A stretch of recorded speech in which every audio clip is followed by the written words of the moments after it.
Abraham Lincoln is one of the most iconic figures in American history.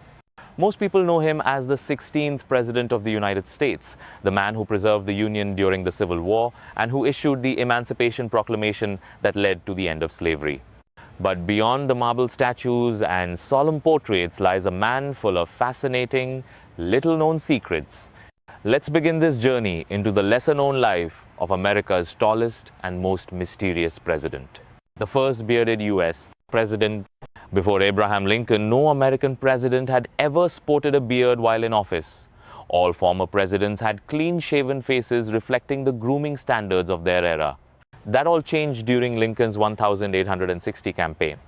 The decision to grow a beard wasn't even his idea.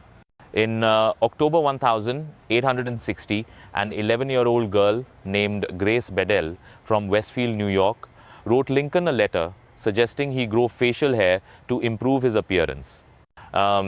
She believed it would help him get more votes. Lincoln responded kindly but didn't immediately act. However, just weeks later, he began growing out his signature beard. By the time he left Springfield, Illinois for Washington, he was fully bearded. The beard became iconic.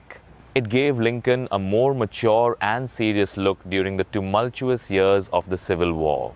His tall, lean frame, combined with a thick beard, became one of the most recognizable silhouettes in world history. Interestingly, Lincoln was clean-shaven for most of his political career. His transformation into the bearded president was a last-minute rebranding one that worked so well it changed presidential fashion for decades to come. Abraham Lincoln, a professional wrestler. Long before becoming the 16th President of the United States, Abraham Lincoln made a name for himself in an entirely different arena, the wrestling ring. In the early 1830s, young Lincoln was living in New Salem, Illinois, working as a store clerk.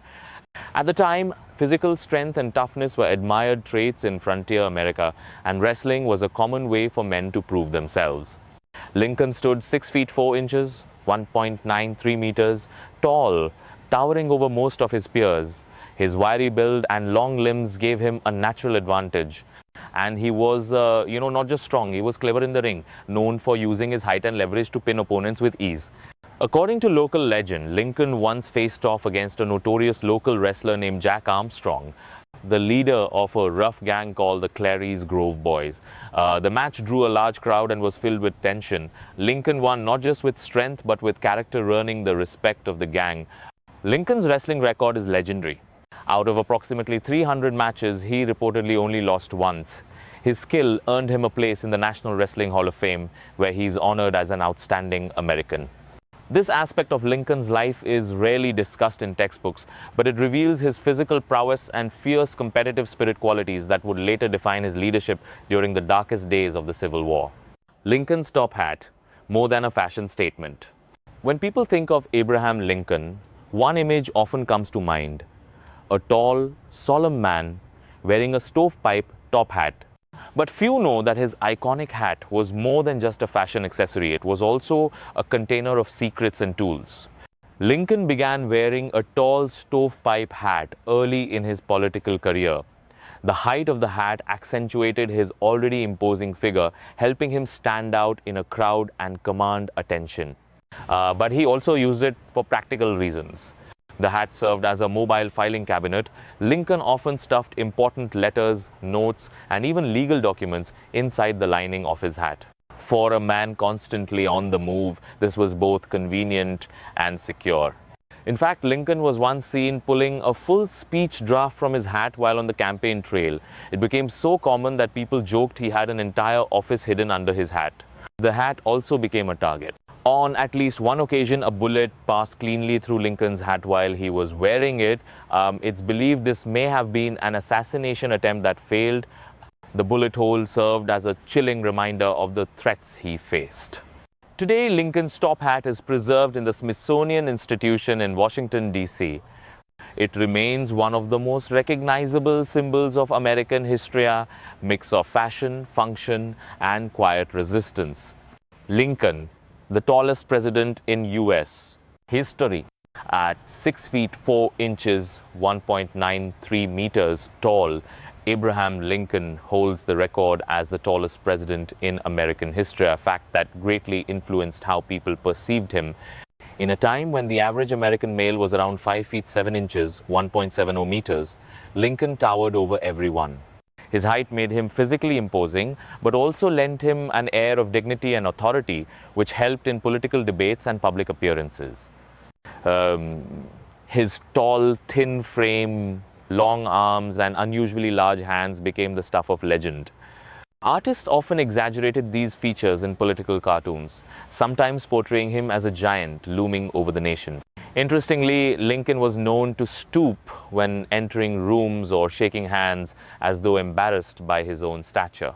Despite his towering presence, he had a modest and humble demeanor, rarely using his height to intimidate others. Even today, height plays a subtle role in leadership perceptions, and Lincoln's example set a precedent. Several presidents after him, like Lyndon B. Johnson and Barack Obama, were also tall, but none surpassed his 6'4" height. Lincoln's height, combined with his trademark top hat, made him appear even taller. Some accounts estimate that with his hat on, Lincoln stood close to 7 feet tall in total appearance. He literally stood above his peers both physically and historically. Lincoln, the first president with a patent. In addition to being a lawyer, legislator, and president, Abraham Lincoln was also an inventor. In fact, he's the only US president in history to hold a patent. Lincoln's invention was not a weapon or a political tool, but a device designed to help lift boats over shoals and sandbars. During his time as a young congressman, he traveled frequently by boat on American rivers and noticed how often vessels got stuck. Inspired by these experiences, Lincoln designed a system of inflatable bellows attached to the sides of a boat. When inflated, they would lift the boat higher in the water, allowing it to pass over obstacles. In 1849, he was granted a US patent number 6469 for his device to lift boats over shoals. Though it was never manufactured commercially, the model he built by hand still resides in the Smithsonian Institution. This little known fact about Lincoln reveals a curious, analytical mind. He was not only a man of words and law, but also of mechanical innovation, a rare combination among political leaders. Lincoln once said, "The patent system added the fuel of interest to the fire of genius." His support for inventors and innovation reflected his deep respect for progress, industry, and American ingenuity. A twist of fate, Lincoln's prophetic dreams, and tragic end. Abraham Lincoln's assassination on the 14th of April, 1865, is one of the most infamous events in American history. But few people know that Lincoln seemed to foresee his own death through a haunting dream he shared just days before the tragedy. According to accounts from his close friends and wife, Mary Todd, Lincoln told of a vivid dream in which he wandered through the White House, hearing sobbing and mourning. When he asked a soldier in the dream who had died, the soldier replied, "The president. He was killed by an assassin." Lincoln was deeply disturbed by the dream and mentioned it to multiple people. It was one of many dark thoughts he experienced, especially in the final months of his life. On the evening of the 14th of April, 1865, just 5 days after the Civil War effectively ended, Lincoln attended a play at Ford's Theater.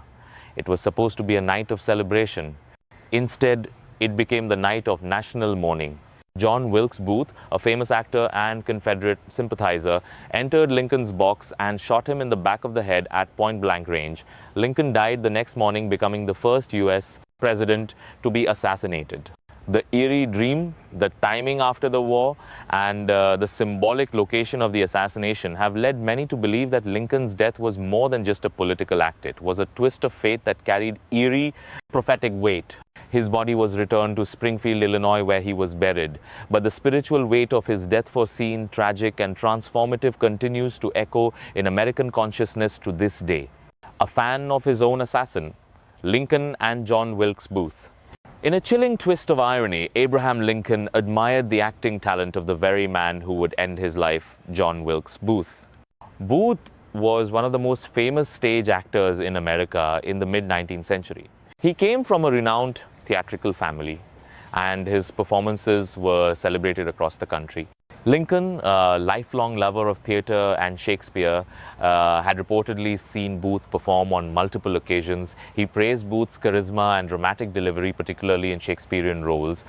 According to some accounts, Lincoln once expressed a desire to meet Booth personally, noting his skill and presence on stage. He had no idea that Booth harbored deep hatred for him due to his role in ending slavery and defeating the Confederacy.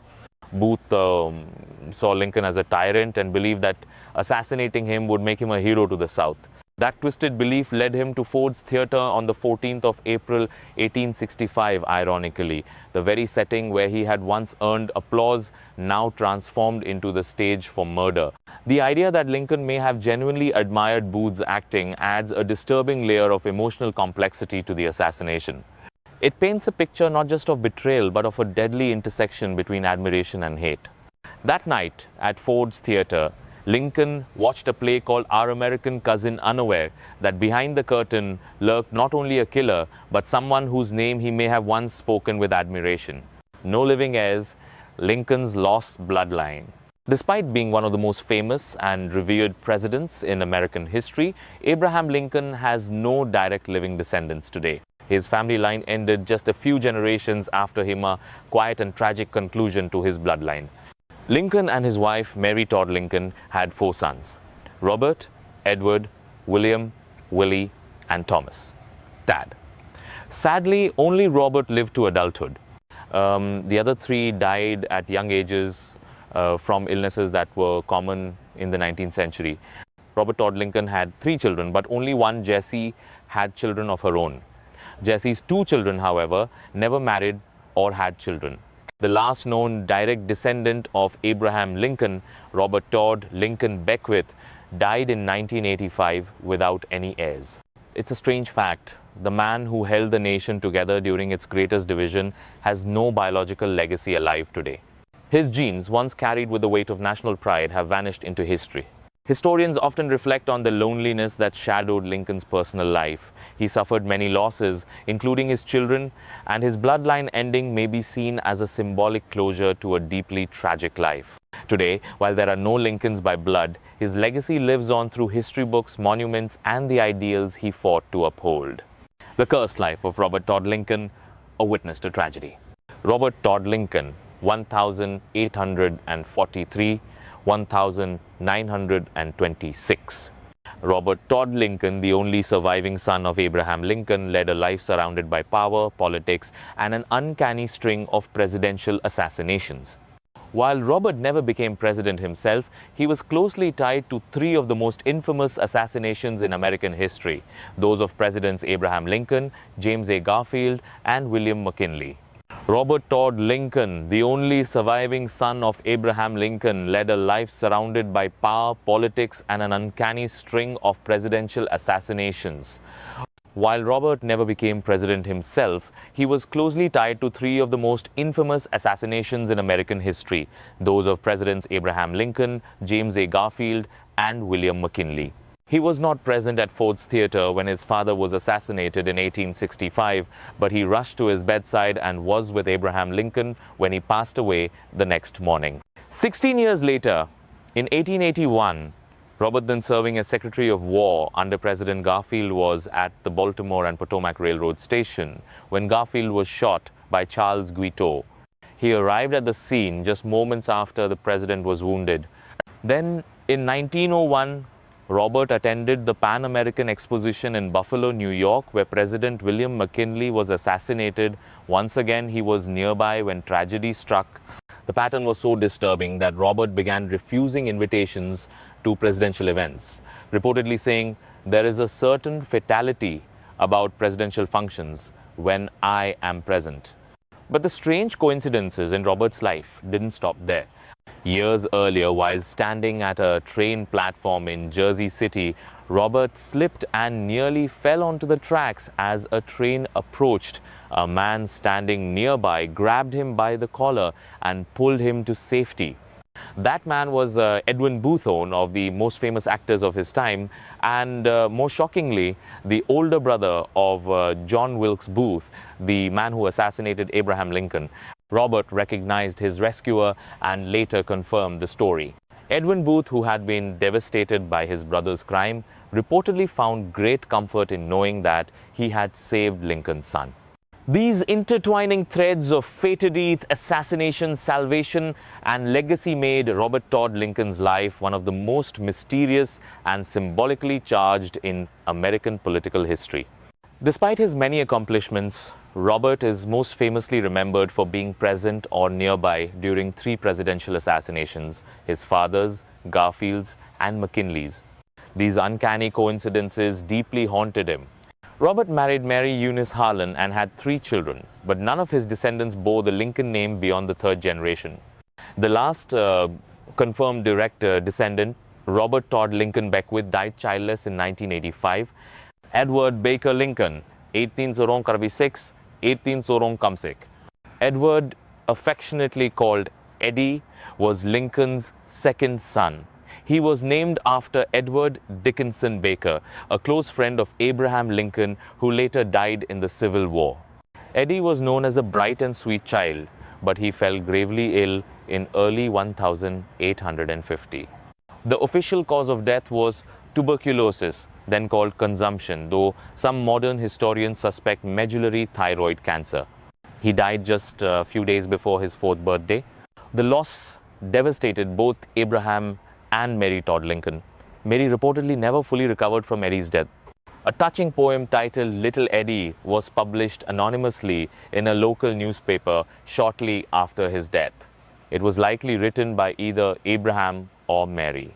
William Wallace Lincoln, 1850-1862. William, known as Willie, was perhaps the most like Abraham in personality, gentle, reflective, and intellectually curious. He was extremely close to both his parents and his younger brother, Tad. Willie's death was one of the greatest personal tragedies for the Lincolns. In February 1862, during their time in the White House, Willie contracted what was likely typhoid fever from contaminated water. He died at the age of 11. Abraham Lincoln, in the midst of the Civil War, was emotionally shattered. Mary plunged into deep depression and held seances in the White House in an attempt to contact Willie's spirit. Lincoln's grief was so profound that he reportedly visited Willie's crypt alone at night. The president became more withdrawn and philosophical after the boy's death. Thomas Tad Lincoln,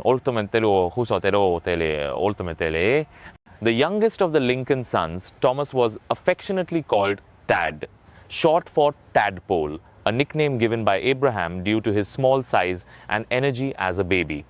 Tad had a speech impediment and some learning difficulties, possibly due to a cleft palate. Despite these challenges, he was known for his exuberance and loving nature. He brought life and noise to the White House, even interrupting cabinet meetings. Abraham Lincoln adored Tad and gave him unusual freedom, allowing him to run through the halls and sit in on official discussions. After Abraham's assassination, Tad's world collapsed. He traveled with his grieving mother to Chicago and later to Europe. There, he studied and showed signs of maturity, but his health was fragile. Tad died at the age of 18 in 1871, likely from tuberculosis. His death left Mary Todd Lincoln completely alone. The story of Abraham Lincoln's children is steeped in tragedy, but also reflects the deep humanity of one of history's most revered leaders. Of 4 sons, only one lived to adulthood, and none of his descendants carried the Lincoln name into the 21st century.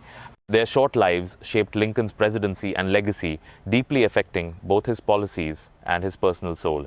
Through love, loss, and remembrance, the Lincoln children live on in America's historical memorias, symbols of innocence, hope, and the devastating price of greatness.